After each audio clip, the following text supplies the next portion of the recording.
Oke, hai friend. Selamat datang kembali. Happy weekend everybody.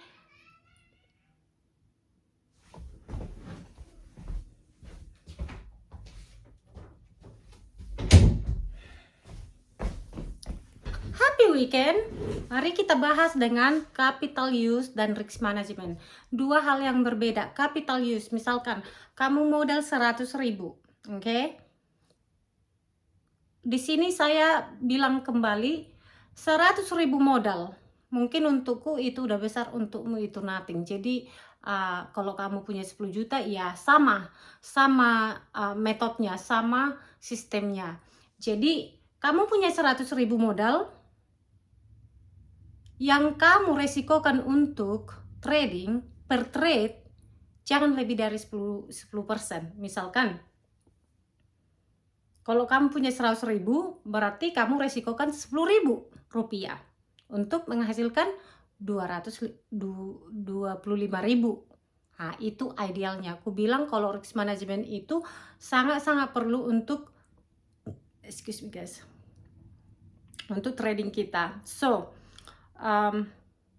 kalau kamu memiliki 1 juta, biasanya kalau kamu depositkan itu semua ke broker tradingmu, biasanya kamu nggak berhati-hati atau kamu jauh lebih sangat careless, tidak berhati-hati gitu.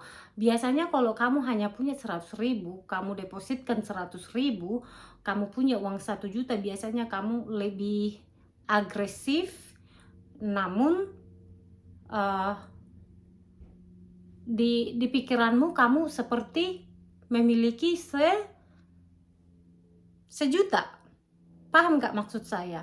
Ini kayak psikologi yang sangat tricky guys. Jadi misalkan kalau kamu punya 20 juta, and then kamu masukkan itu semua ke dalam brokermu, entah apalah brokermu, misalkan di Xnest, let's say Xnest atau Octal or something, and then kamu trading yang 20 juta ini, pasti kamu most likely kamu akan blow itu account. Jadi yang perlu kamu lakukan capital use. Capital use artinya kamu punya 20 juta di bank accountmu, BRI or whatever, BCA, whatever. Kamu masukkan hanya 2 juta di brokermu untuk trading, biasanya kamu akan lebih, mentalmu itu lebih damai, dan kamu most likely kamu tidak akan blow itu account.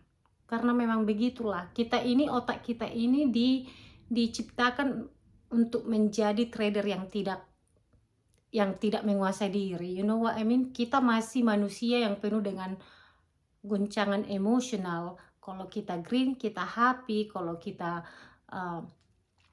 red, kita suka revenge atau tilting atau over trading, So itu capital use, yang artinya kalau kamu punya 20 juta yang mau kau tradingkan, pakai 2 juta. You know what I mean? Nah, sekarang risk management. Risk management ini banyak orang yang tidak serius atau berhati-hati, yang mengantarkan kamu ke margin call. Oke? Biasanya risk management yang bagus itu kalau kamu resiko, misalkan 2 juta, let's say 1 juta. 1 juta kapitalmu di broker tradingmu. Saya sarankan kamu hanya untuk tradingkan 10% dari 1 juta ini. Jadi istilahnya 100.000. Jadi kamu resikokan 100.000 untuk mengambil 250.000, yaitu 1 ke 2,5 risk rewardnya, oke, RR-nya, oke. Jadi itu idealnya 1,25. Jadi kamu resikokan 1 untuk menghasilkan 250.000. Paham maksud saya ya? Jadi ini semua tergantung ekonomi kita masing-masing. Mungkin bagimu 100 juta itu sangat-sangat kecil, mungkin bagiku itu besar. Jadi bervariasi, tergantung orangnya masing-masing, tergantung ke perekonomian kita masing-masing, oke? So, itulah kalau untuk risk management, oke? Nah, risk management, kalau kamu meresikokan 100.000, tetapi yang kamu untuk hasilkan atau target yang ingin kamu ambil hanya 50.000, itu si game atau itu trader yang super duper duper bad, oke? Jangan trading begitu. Biasanya ini dilakukan oleh orang-orang yang over trading, yang sudah loss aversion, yang sudah loss control, self controlnya yang sudah tilting, oke? Jadi klik tanpa sabar, tanpa duduk sabar, tenang, jangan FOMO, duduk manis aja, perhatikan chartnya. Dan kalau kamu melihat, oke, ini 1/3 risk rewardnya. Misalkan, kamu itu harus memahami apa sih si game untuk kamu. Si game itu yaitu dia yang tadi kamu resikokan $100 untuk menghasilkan $100, atau menghasilkan $125, atau mungkin $150. Itu masih si game, oke? Jadi kalau big game itu biasanya 1/200 gitu. Jadi kalau trader yang ideal itu, atau rata-rata trader yang profitable itu, kalau kamu resikokan $100 untuk menghasilkan $200, itu aja kamu udah profitable. Namun lebih bagus lagi kalau 2,5, lebih bagusnya lagi 1,3. Jadi kamu resikokan $100 untuk menghasilkan $300. Nah, 3 kali dalam 1 minggu misalkan, oke, let's say kamu itu trader yang sudah matang, sudah berpengalaman, sudah sangat self controlmu udah lebih dewasa di trading, dan tentu kamu akan lebih dewasa tradingmu dengan apa yang kau lakukan sekarang. Mungkin kamu sekarang suka over trading, suka revenge, suka blow up, suka margin call di dalam tradingmu. Ini proses. Pasti kamu nggak suka, pasti kamu nggak happy, kamu burn out, kamu emosi jiwa, moody. Ya, kamu butuhkan itu. Sampai kamu semuak-muaknya dengan sifat itu, karena emosi ini aku nggak bisa transfer ke kalian. Oke? Makanya kalau aku bilang aku itu udah merasakan itu, kalau ada orang seperti Raka di YouTube saya, di Instagram, dia itu trader yang sangat pintar, dia itu punya bot sendiri, dia ada sistem, hasil tradingnya sangat bagus. Hanya 1 hari dia blow accountnya. Itu adalah posisi saya 2 tahun yang lalu, 3 tahun yang lalu, ujung-ujungnya saya, tapi dia jauh lebih pintar dari saya karena dia stop hanya 2 kali and stop. Padahal masih muda loh, masih 20 tahunan. It's amazing, isn't it? So shout out to Raka. Take rest. Jadi yang perlu kamu lakukan di saat kamu begitu, 21 hari atau 2 minggu atau 1 minggu, bila penting 1 bulan, 2 bulan, take a rest. Karena apa? Kabar bagusnya market ini akan di sini seumur hidupmu. Tidak ada yang kamu khawatirkan kalau ini bakalan gone, kalau ini tidak akan eksis lagi. No. Jangan FOMO. Instead kamu FOMO, pelajari adanya JOMO. JOMO itu joy of missing out. Artinya daripada kamu chasing, ujung-ujungnya kamu margin call atau red atau berdarah, anggap itu joy karena kamu gak risk apa-apa. Oke? Jadi biasanya itu adalah psikologi tradingnya. Dan satu biasanya psikologi trading yang sudah punya sistem itu biasanya itu yang terparah. Karena kita udah sangat confident dengan strategi kita. Apapun strategimu, nggak mesti kali pakai strategi yang saya bagi di YouTube ini. Entah itu support and resistance, entah itu moving average or whatever, itu semua bekerja sesuai dengan kriteria kita masing-masing. Namun biasanya yang sudah pintar begini, Senin, Selasa, Rabu, Kamis, green contohnya, $300, 300. And then datang hari Jumat, dia red 300, dia marah. Karena dia mengingat-ingat yang Senin, Selasa, Rabu ini udah sempurna. Jadi biasanya memiliki sifat perfeksionis. And perfeksionis di trading itu harus dibuang. Karena kita nggak bisa menyamakan hasil sekarang dengan hasil yang kemarin. That's why Mark Douglas, Trading in the Zone, kamu harus fokus apa yang sekarang. Kalau kemarin kamu sangat enak short di Nasdaq misalkan, belum tentu sama hasilnya dengan sekarang. Bisa lebih besar, bisa lebih challenging, atau mungkin kamu red. And itu udah kamu ekspektasi. Makanya aku bilang setiap kali aku ke market itu aku less ekspektasi. Namun kalian lihat, kadang aku end up 2000, 2700. Kadang aku bilang oke, besok hari Jumat saya nggak trading. Namun saya buka chart saya, tapi saya melihat nongol. Udah auto kan, udah auto datang ke otak saya waktu saya melihat chart itu.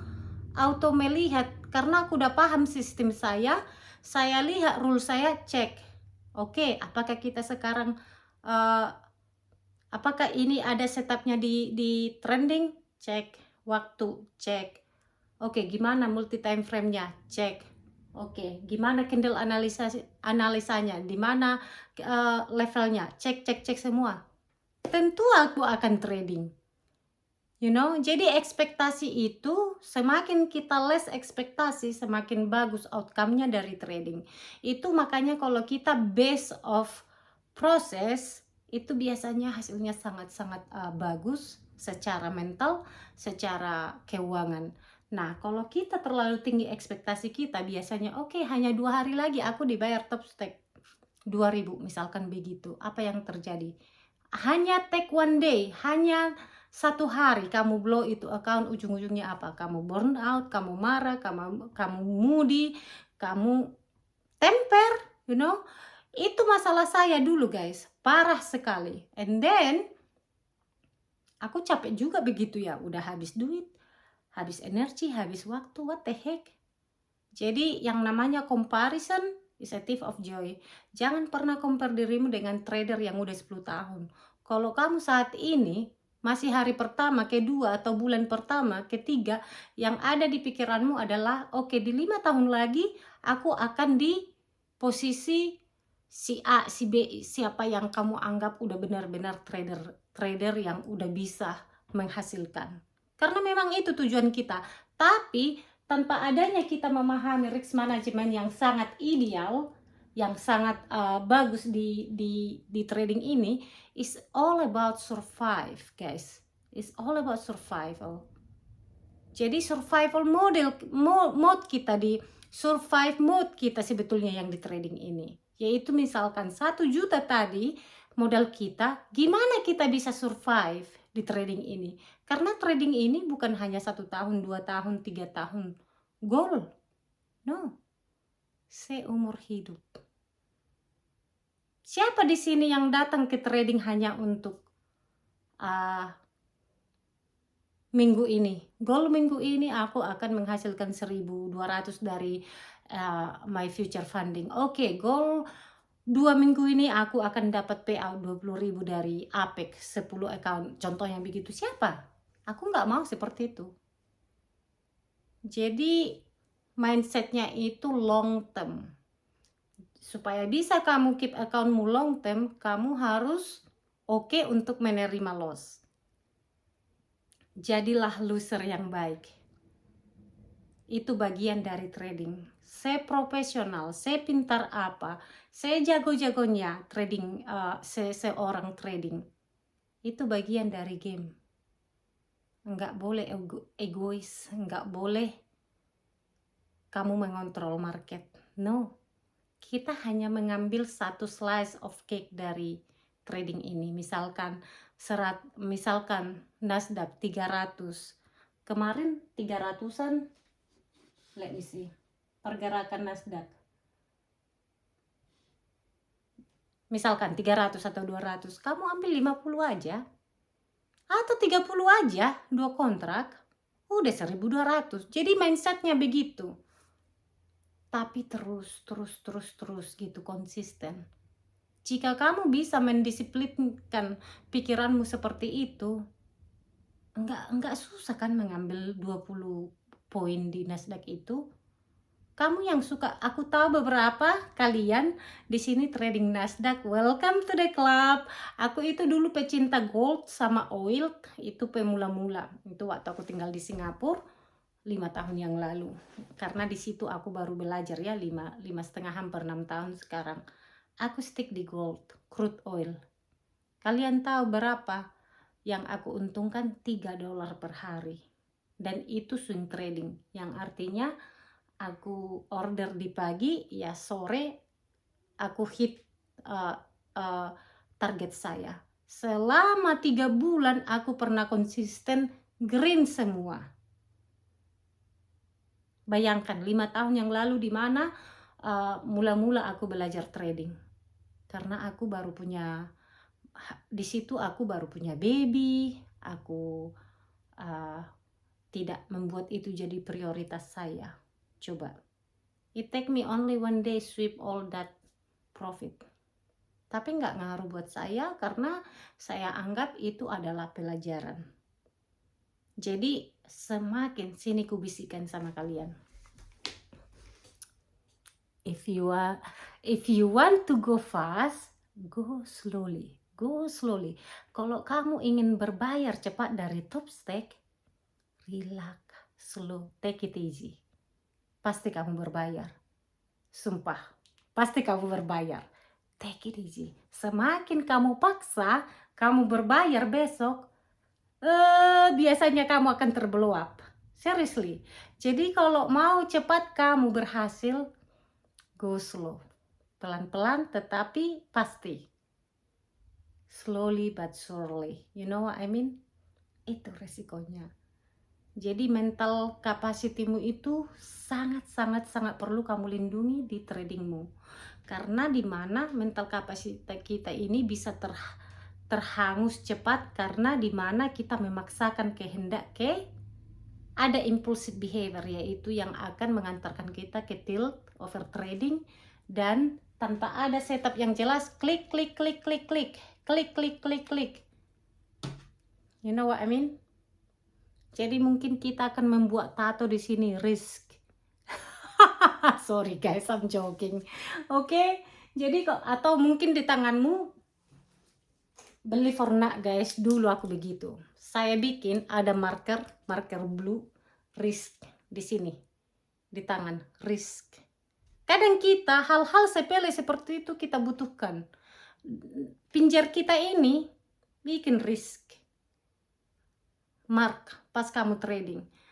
Guys, mungkin kalian pikir separah itu. Yes, separah itu. Ini loh, kamu kerja sama orang lain begini. Kalau kamu enggak treat trading ini seperti bisnis, seperti karirmu, aku ragukan kalian tidak bisa menjadi trader yang benar-benar real trader. You know, kita, bukan kamu aja, aku sendiri. Udah aku bilang di sini, aku itu masih sangat membunuh karakter buruk saya yang dimana aku suka balas dendam, aku suka revenge. Itu semua dari kebiasaan kita dari kecil. Kita itu suka ingin proof kalau dia jelek-jelekkan saya, aku akan balas dendam. Itu semua related. Is why makanya aku bilang sifat asli kita itu akan kelihatan di saat kamu trading. Apakah kamu sombong, songong, itu sangat cepat kelihatan. Aku sombong dulu guys, sombong sekali, songong, udah idiot. Biasanya orang bodoh kan sombong, nggak pernah melihat kalau kita itu salah, selalu denial, selalu dia itu pelakor misalkan, melakor lah aku misalkan, menghancurkan rumah tangga orang lain. Kalau ada nanti si A, si B, dasar kau pelakor, marah aku. Itu biasanya sifat-sifat denial, biasanya dimiliki, you know, yang udah Narsisistik. Oh, I'm the best, I'm the smart one. Itu sifat-sifat sombong ya. Jadi orang sombong biasanya tidak paham arti perbedaan sombong dengan confident. Oke? Makanya kalau di trading ini, market will humble you very fast. Puji Tuhan kalau tidak trading, aku nggak jujur ini, karena aku udah biasa menelan bohongku sendiri. Oke, aku biasanya bilang, oh, kami itu 4 bersaudara sekeluarga, namun 15 karena malu. Itu dia prideful. Disembunyikan segala-galanya, fake segala-galanya. Kita sebagai trading nggak bisa begitu. Itu contoh ya. Sorry guys, itu contoh, oke? So, yang ku bilang kalau trading ini kita harus mampu jujur ke diri sendiri. Otherwise, kamu akan berpetak umpet, main lelucon, kayak clown, kayak badut, ya enggak sih? Kita enggak begitu. Kalau jadi trading itu kita harus mampu mengatakan, oh my god, I'm doing stupid shit. Oh my god, aku melakukan hal yang konyol tadi. Dimana aku udah 2 kali stop out dan aku revenge, ujung-ujungnya aku margin call. Jarang kan bilang begitu di trading ini. Biasanya orang hanya memberikan highlight, oh green. Mana ada dia bilang, oh aku merah hari ini, oh aku konyol. Red flag. Sepintar apapun, sejago apapun, pasti ada lossnya. Pasti. Itu dia, kita itu bukan gambler. Kita itu trader, yang artinya kita mampu menerima resiko yang kita lakukan.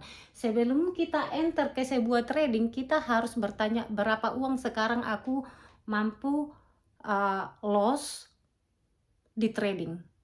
Karena begitu kamu enter aja, kamu udah loss money. Fee-nya, kayak di Tradofit $5, $4,5. Satu mini Nasdaq misalkan begitu. Jadi kalau saya pribadi, oke, gak apa-apa kalau di Nasdaq 25 poin saya risk untuk aim 80 poin misalkan begitu. Kalau kamu scalping, oke, aku resikokan $300 untuk menghasilkan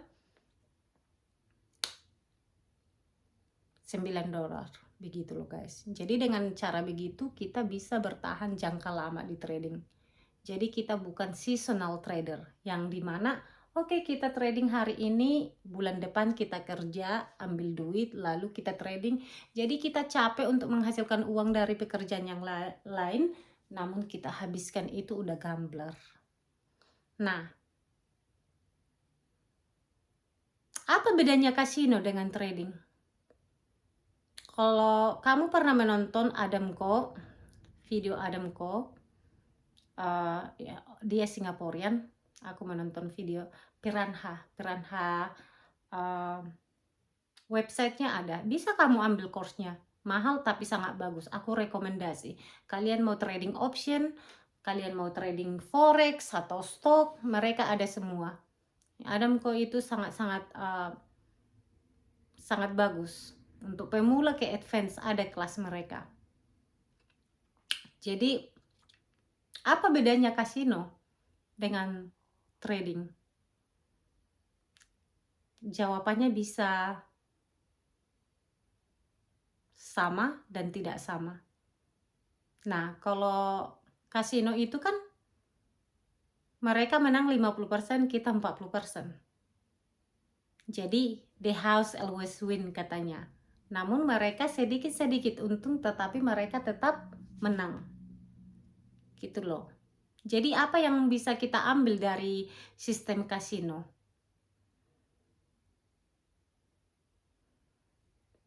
Nah itu dia. Edge-nya itu, kita harus trading dengan edge. Kalau kamu di kasino, kamu beli card, beli entah apa lah itu untuk main kasino. Sebelum kamu bisa bermain kan kamu harus beli dulu tiketmu atau koinmu atau whatever it is, and then you never know that you gonna win. Kamu nggak pernah tahu kalau kamu bakalan win, menang. Nah, kalau di trading kita beda, kita memiliki ability untuk memutuskan riskmu, memutuskan oke, saya punya 10 juta hari ini, oke, yang aku resikokan hanya 1 juta, gitu loh. Jadi kita jangan gambling, kita harus utamakan risk management. Jadi misalkan kalau kamu 10 juta, kalau kamu per trading 10%, yaitu 1 juta kamu tradingkan per hari, kamu ada 10 hari untuk trading. Jadi yang 10 hari ini mungkin kamu 2 kali win, atau mungkin kamu 5 kali win. Nah, kamu win 5 kali, let's say 1 ke 3 berarti 3 juta sekali menang. Jadi 10 kali 3 udah 30 juta. Jadi yang 10 kali kamu loss itu hanya 10 juta. At the end of the day kamu masih green 20 juta. Itu dia bedanya. Jadi kalau mau gambling ya tanpa ada risk management, klik margin call. Klik margin call. Tanpa udah tahu, karena kita manusia, psikologi kita itu masih emosional, oke? Dibilang kalau mau jadi trader nggak boleh emosional, no. Tidak mungkin kita nggak ada emosi, oke? Jadi emosi kita itu kita yang ngatur. Kita yang harus kontrol emosi kita. Makanya self control di trading itu nomor 1. Makanya aku bilang, biasanya kalau kamu yang lihat anak muda 20 tahun, masih 30 tahun, dia baru di market 2 tahun, dia langsung bikin uang ratusan ribu di mejanya. Taulah uang Indonesia 50 juta aja udah segini ya kan. Oh, I make money, bla bla bla. Hanya dalam 1 jam saya menghasilkan 350 juta. Tanpa kalian tahu dan aku tahu, aku clickbait itu karena aku money outcome. Oh, banyak sekali uangnya. Dia ambil uang dari YouTube ini, YouTube AdSense. Bukan dari trading. Dengan waktu dia udah punya 3, 4, 5 juta subscriber, tentu dia menghasilkan ratusan juta tiap bulan dari YouTube-nya, bukan dari tradingnya. You know what I mean? Jadi begitulah permainan di trading ini, guys. Sangat tricky, sangat gampang kita untuk menjadi emosi, dan itu kan termasuk emosi karena kita terinspirasi. Aduh, gimana sih caranya dia untuk menghasilkan uang 1 jam ratusan juta begitu, ya kan? Dan kita nggak sadari semua apa di balik layar itu. Begitu juga dengan kita pas trading ini. Kalau dibilang ya kita human, pasti masih emosional. Kita itu sangat-sangat emotional creature katanya. Memang iya. Jadi kita yang melindungi emosi kita. Kalau kita melihat ada jet pribadi dengan semua nice thing atau pamer segala macam, ya itu nice thing, tapi kita nggak tahu sesungguhnya apakah itu dari hasil tradingnya. You know what I mean? Jadi mungkin aja itu dari hasil jualan kelas, mungkin aja dari hasil dari YouTube atau whatsoever, mungkin aja di the rental, kita nggak tahu. Jadi artinya bisa kita emosional, tapi jangan teremosional untuk pengaruh hal yang begitu. Kalau udah begituan, kamu harus pertanyakan berapa lama dia di trading. I think itu pertanyaan sangat positif ya. Nggak usah dulu pertanyakan yang negatif. Pertanyaannya, sudah berapa lama dia di dunia trading ini? Oh, 10 tahun. Oke, make sense. Jadi kalau masih 3 tahun katanya dia udah bisa living for trading, wow.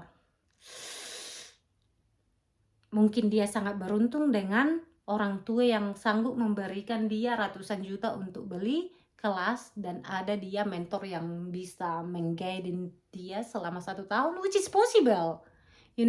Kalau dia bisa menghabiskan 100.000 US dollar untuk pendidikan, which is happen di sini itu, guys. Uang segitu untuk belajar trading ini banyak sekali tempat-tempat kamu untuk belajar dengan 50 ribuan, 25 ribu one to one, a lot. Jadi kalau kemarin ada yang bilang di komen, oh Bu, kalau kalian sudah habis 550 juta, itu bukan karir Anda. No, No, 5,5 tahun loh, itu is nothing, really. Aku bukan cakap sombong, it's nothing.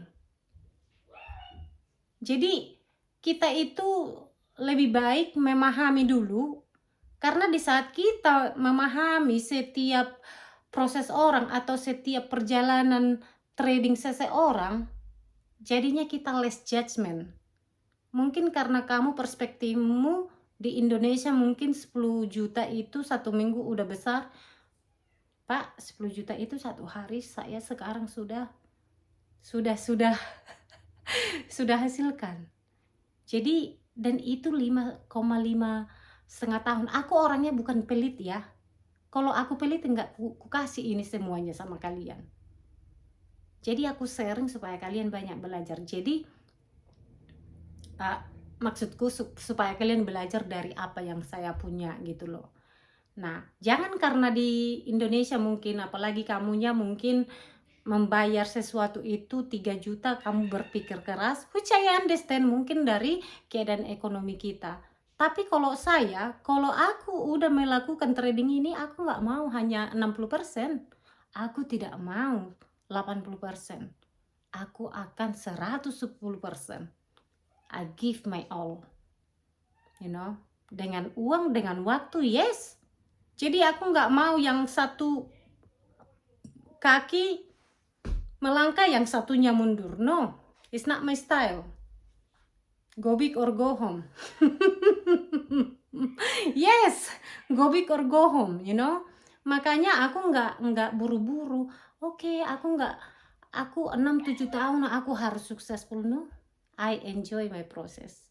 And thank God.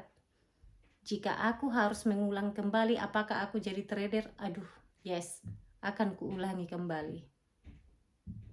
Bila perlu aku menjadi trader yang jauh lebih bagus, tapi aku harus mengulang dari nol secara basic, I will do that again. Secinta itu aku di trading ini, guys. Karena apa? Banyak alasan dari kenapa aku dedikasi ini. Satu, aku mencintai uang. Oke? Uang itu buat saya menyelesaikan banyak masalah. Dan saya yakin uang itu bukan akar dari segala kejahatan. Tetapi tidak adanya uang, penipuan, pelakor, pencurian, penjilatan, itu karena nggak ada uang. Karena dia butuh uang 100.000, 200.000 dari orang yang dia jilat. Mungkin karena aku dari keluarga yang miskin, gak pernah mengalami yang namanya uang 10 juta dari otak sendiri. Dan puji Tuhan ya, trading ini mengubah segala mindset saya. Secara karakter, secara sifat, secara mindset, secara penglihatan saya di hidup ini, ya kita butuh uang tiap hari. Rumah ini kita bayar 60 juta 1 bulan. Kalau dirupiahin ya, listrik paling sedikit 15 juta. Mobil saya bayar 1,400 per 6 bulan insuransinya. Belum lagi minyak, belum lagi itu. Kita butuh uang kan? So, banyak sekali yang menyalahartikan uang adalah segala akar dari dosa. Tidak. Saya nggak setuju. Tidak ada uang, segala kejahatan akan timbul. Karena 99% di saat aku kecil, di lingkungan saya, keluarga saya, orang tua, opung-opung yang sudah bahkan meninggal, mereka selalu mengatakan hal itu. Uang adalah segala dari kejahatan. Ya aku percaya itu. Jadi aku belum terlambat, udah hampir 40 tahun, saya masih bisa menjadi parenting to myself. Jadi saya didik diriku sendiri dengan podcast yang positif, psychology money, cara kita mengelola uang. Makanya orang banyak memberikan kamu uang cuma-cuma, tidak pelit, karena itu bukan hasil uang mereka sendiri, hasil kerjanya. Kebayang nggak kamu udah proses beli kelas, kamu udah babak belur belajar selama 5 tahun menjadi trader, kamu menghasilkan misalkan 1.000 per minggu. Masa kamu memberikan uang secara cuma-cuma ke orang dan orang itu bahkan tidak bersyukur? Enggak mungkin kan? Itu sama aja kamu enggak menghargai dirimu. Jadi it's so easy to spend other people money. Sangat gampang untuk menghabiskan uang orang lain. Contohnya, makanya pelakor atau pencuri pencuri apapun itu, gampang aja kan mereka menghabiskan uang ini karena uang itu dari gampangan buat mereka dengan modal untuk you know what I mean. Jadi kalau kita udah capek bahu kita atau kita kerja di PT atau pembantu, aduh sayang kan kita mengeluarkan uang 1 juta itu kayaknya, aduh apakah ini berguna? Apakah ini membantu proses kita menjadi manusia yang lebih bagus? Jadi yang ku bilang, jangan pelit investasi di dirimu.